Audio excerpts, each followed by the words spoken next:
Hey, I just wanted to give you an update on our big tiny goal for 2020. If you've been following along the blog, you know that we have a big fat financial goal to cash flow our tiny home this year.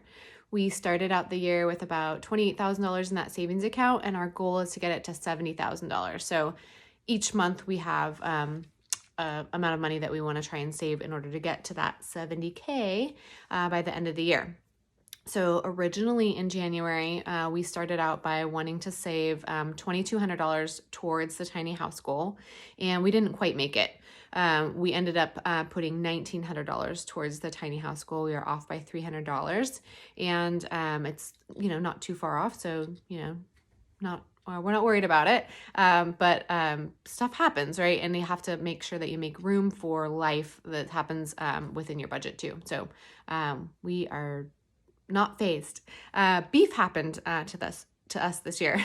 So that may sound strange to some of you, but it's pretty normal for us. My parents own a farm and offer us a beef each year, or part of a beef.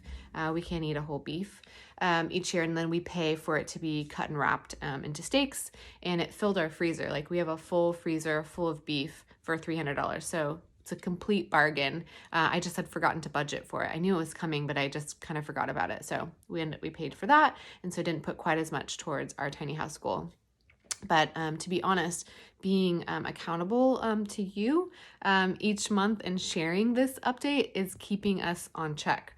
We're definitely staying true to what we're doing with our cash envelopes and making sure that we are getting as close to goal as we can each month. In February, we are planning to put $800 towards the tiny home goal. So probably the smallest amount that we will do all year, but we've got some larger expenses that came up this month. One being taxes. We got notice that our escrow account was low. We needed more money in that because our property taxes went up.